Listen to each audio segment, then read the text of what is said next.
Estamos vendo a história da igreja e hoje nós vamos passar para a nossa segunda parte, a Alta Idade Média.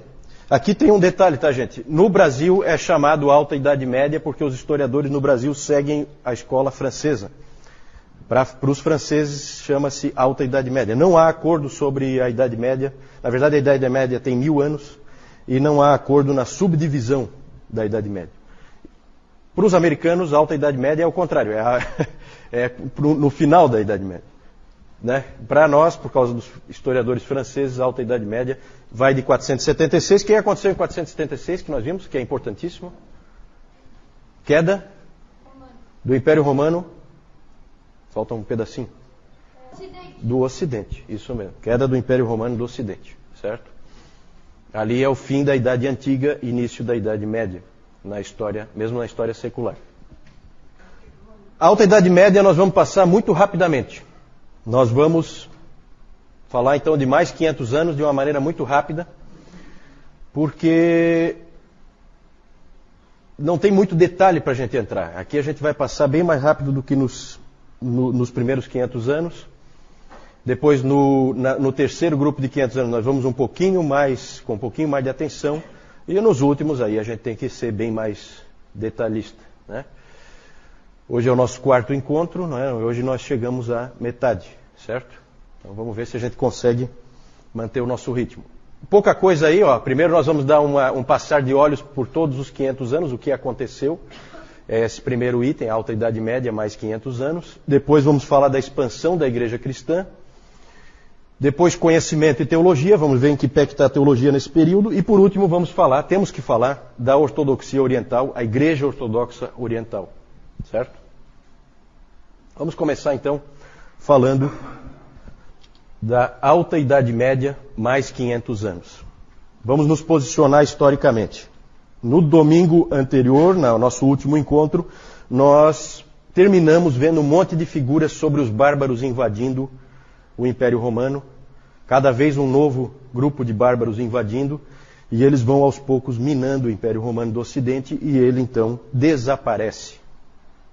Acaba caindo a própria cidade de Roma, e aí o Império Romano do Ocidente desaparece. Resta o Império Romano do Oriente, também chamado Império Bizantino, exatamente.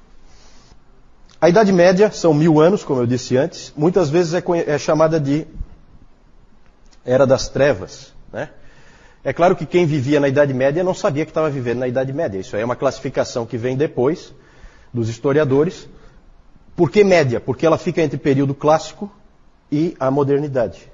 Ela é um período transitório entre dois grandes períodos da história da humanidade. Então ela é considerada uma época de baixa na história da humanidade.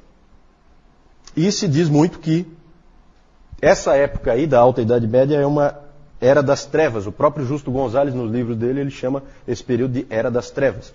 O professor Calhoun discorda, ele acha que não é bem assim, Era das Trevas. Ele acha que só o 10º século, do ano 900 até o ano 1000, é que realmente foi um período assim de trevas mesmo, porque nada acontecia, e isso muito em função do fato de estar se aproximando o ano 1000. E as pessoas com muito medo da aproximação do ano 1000. E o ano 1000 chegou, nada aconteceu, né? As barbaridades que aconteciam continuaram acontecendo, as coisas boas também. O sol amanheceu normalmente, não houve nada de especial. E o 2000 aconteceu a mesma coisa, né? Exatamente. Esse nós vivemos, né? No 1000 eu não me recordo bem. O Newton lembra, porque o Newton, né? Da Arca de Noé em diante, o Newton está bem lembrado. Está bem lembrado dos acontecimentos. Isso.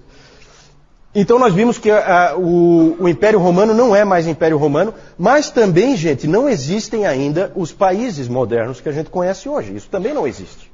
Então essa é a época, quem não fugiu da escola, estudou lá nas aulas de história, que é a época do feudalismo. Por que isso? Porque você tem a Europa distribuída por tribos bárbaras. E uma não gosta da outra. E essas tribos bárbaras, eles têm sede de sangue. Eles adoram guerrear. Então, eles acabavam sempre um fugindo do outro. Então, eles eram muito nômades e eles acabam ocupando toda a Europa. E eles iam forçando, conforme os bárbaros mais fortes empurravam os mais fracos para frente, eles iam entrando cada vez mais no Império Romano. Né? Foi assim que Roma foi caindo aos poucos, certo? E aí, essas tribos dividiam as áreas que eles controlavam, para manter o controle, elas dividiam em áreas menores. Essas áreas eram entregues para determinados senhores. O rei de cada tribo bárbara dessa entregava para homens da confiança dele, entregava determinadas regiões. Ó, você vai cuidar dessa região aqui, você vai cuidar dessa. E todo mundo que vivia ali naquelas regiões era vassalo. Então você tem o senhor feudal, o senhor do feudo, assim chamado, e você tinha os vassalos, que são os que vivem ali dentro daquela área e devem obediência ao senhor feudal. Então é uma época, gente, essa época é uma época em que nós não vamos encontrar muito avanço do conhecimento, nem da teologia.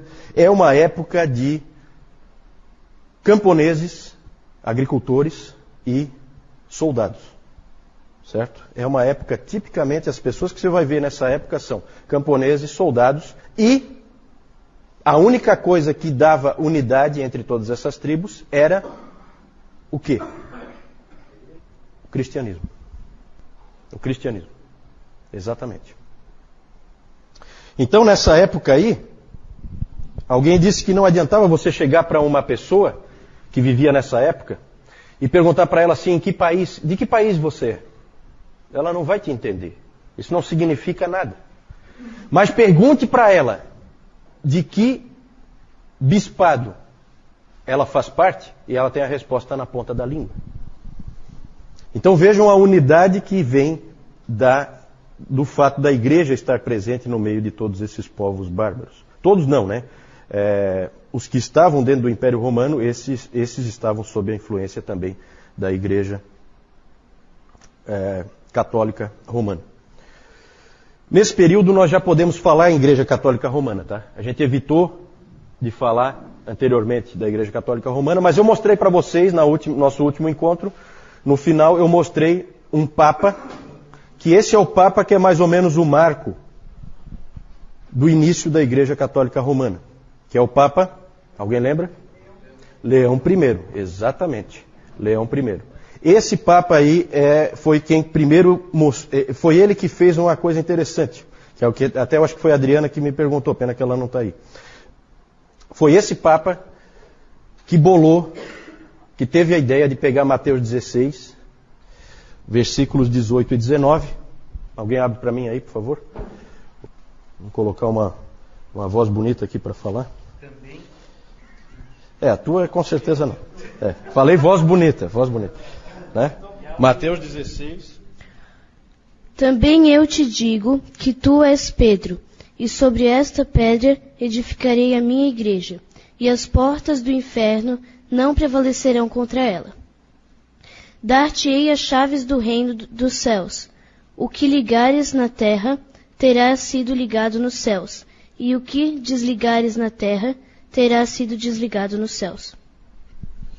Todo mundo lembra desse texto, né? Como diria o Newton, todo mundo conhece esse texto. Todo mundo.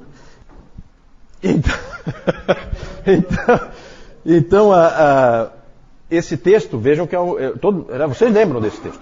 Só que esse Papa Leão I teve a ideia de pegar esse texto e trazer autoridade para ele baseado nesse texto bíblico. Certo? Porque aí ele diz que as chaves do reino estão com Pedro, e que a igreja é construída em cima de Pedro, o que, num primeiro momento, não resolve nada. Só que aí ele diz que Pedro foi o primeiro bispo da igreja de Roma. E que ele, pela sucessão apostólica, foi passando a autoridade e a chave para cada um dos bispos de Roma. Certo? Tudo isso aí não está no texto, né? Todos esses adendos aí, para construir a interpretação, evidentemente são ideias do Leão I, extremamente úteis essas ideias para a força do papado e para a força da igreja romana. Exatamente. A ideia da sucessão apostólica, que nós vimos em outro momento, né? Ele vai pegar essas pecinhas e construir um esquema usando uma base bíblica que vale até hoje, vocês sabem disso. Está sendo usado até hoje, isso aí está em vigor, né? Para a igreja católica romana. Esse, então, foi um grande papa para o catolicismo romano. O outro grande papa do catolicismo romano, nesse período, foi Gregório o Grande. Esse aí é o papa missionário. Foi ele que, depois de Paulo, nós podemos dizer que ele é o primeiro grande estrategista missionário. Ele realmente traçou nos mapas onde ele queria mandar missionários, quem ele queria conquistar. A expansão da igreja cristã que vem depois se deve muito a esse homem aí, Gregório o Grande. Gregório I. Depois nós vamos falar um pouquinho mais dele. Foi ele que mandou Agostinho de Cantuária para a Inglaterra. Nós vamos falar também de Agostinho de Cantuária. Não confunda com o outro Agostinho, Agostinho de Hipona, certo?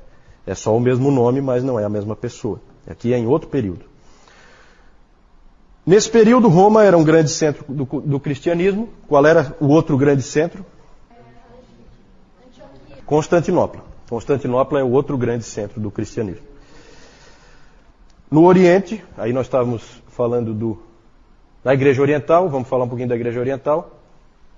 Na Igreja Oriental, a ênfase não é tanto no poder dos papas, mas muito mais no poder dos imperadores.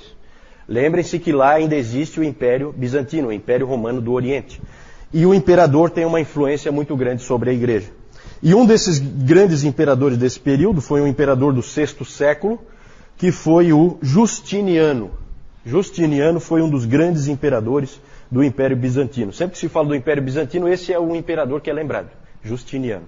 Esse Justiniano expandiu de novo o Império Romano do Oriente, né? Algumas bordas ele conseguiu levar mais para frente, em batalhas, e ele construiu grandes edifícios, ele criou muitas leis, ele é considerado um imperador legislador, e ele construiu a famosa Basílica depois o João vai mostrar, a famosa Basílica Hagia Sophia, Santa Sofia, que existe até hoje lá em Istambul, mas que hoje tinha virado uma mesquita e depois virou um museu. Hoje é um museu, né? Até onde eu sei. Essa igreja foi consagrada no ano 537 e era a maior igreja do mundo na época, certo? Inclusive se diz que Justiniano, isso é interessante, quando Justiniano entrou, quando ela ficou pronta e ele entrou então, e viu tudo pronto dentro, como ela estava, aí ele exclamou: ó Salomão, eu te superei. O cara não é fraco. Esses 500 anos, gente, foi uma época de expansão da igreja, expansão geográfica. Nós vamos ver daqui a pouco. Um dos nossos itens é sobre a expansão do cristianismo. E, nesse período, 2 nomes não podem faltar no estudo da história da igreja e no próprio estudo da história secular, nesse período do ano 500 ao ano 1000. O primeiro nome fundamental é o nome de Carlos Magno. Já ouviram falar, né? Carlos Magno. Carlos Magno foi o primeiro grande líder político da Nova Europa. Ele foi coroado no dia de Natal do ano 800. Ano 800, que século é? Isso aí é pegadinha, né? 7? Tem certeza? 8? Século? 8. 8, né? É o último ano do século 8, concorda? Todo mundo concorda? Então tá bom. Ele foi coroado imperador. Vejam que interessante. Volta de novo a figura do imperador. Ele foi coroado pelo Papa. Olha como é que é a relação. Isso aí é importante, tá? Ele foi coroado pelo Papa imperador do Santo Império Romano. Santo Império Romano. Então é comum quando a gente lê a história da igreja e a gente lê Calvino, Lutero e a gente encontra a figura do imperador. Fica estranho porque o imperador, como imperador, se não tem mais imperador? Tem, porque o Papa, junto com o Carlos Magno, bolaram essa ideia de voltar a ter um Império Romano. E o que se diz sobre o Santo Império Romano é que ele não é nem santo, porque várias barbaridades foram cometidas em nome dele, nem romano, porque a sede dele não é em Roma, né? E ele não é composto por romanos, ele é composto por germânicos, os reis são germânicos, né? E nem império, né? Porque não é tão grande assim para ser um império. Na verdade, um pouquinho de maldade nessa frase aí de alguns historiadores, porque dá para dizer sim que foi um império, pegava uma área bastante grande, o João vai mostrar depois, pegava uma parte da França, uma parte da Alemanha, todo o norte da Itália ali. Então era relativamente grande o Império Carolíngio. O Império Carolíngio é uma referência a Carlos Magno. Enquanto no norte nós tínhamos a expansão da igreja, ao sul surgiu o grande inimigo do cristianismo.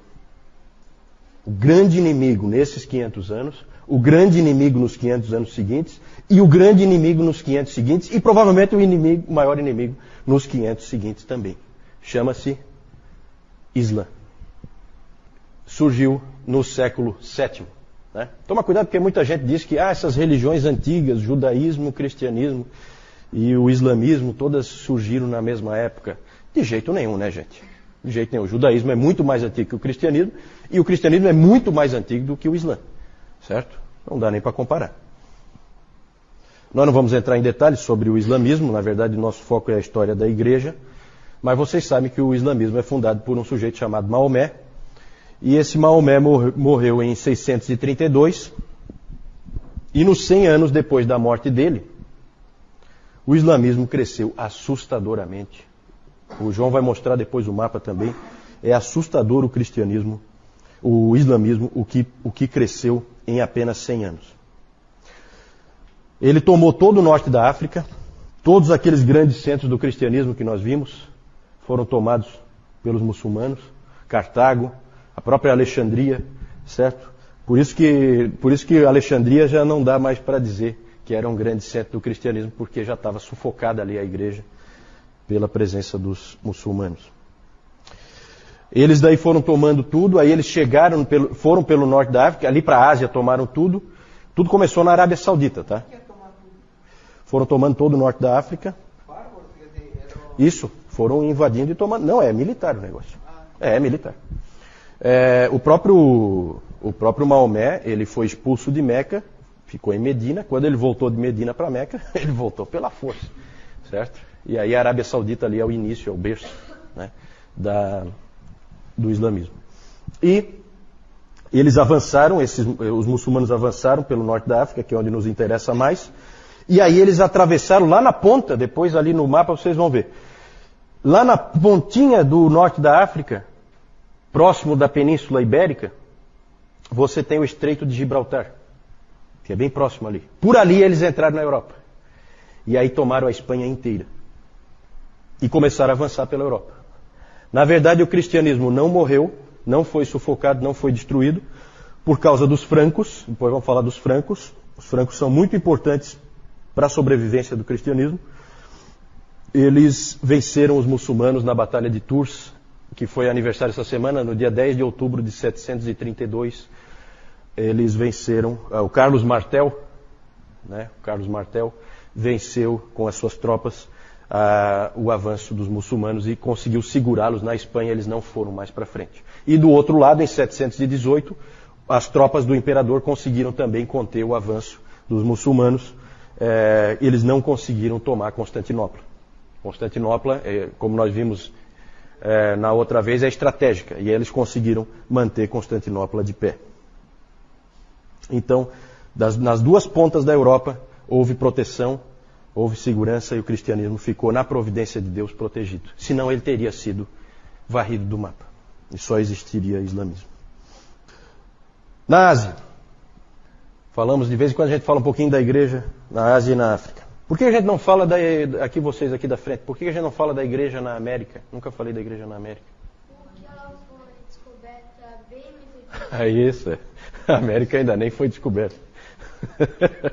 Tá certo. Depois nós vamos falar da igreja na América. Ainda não, né?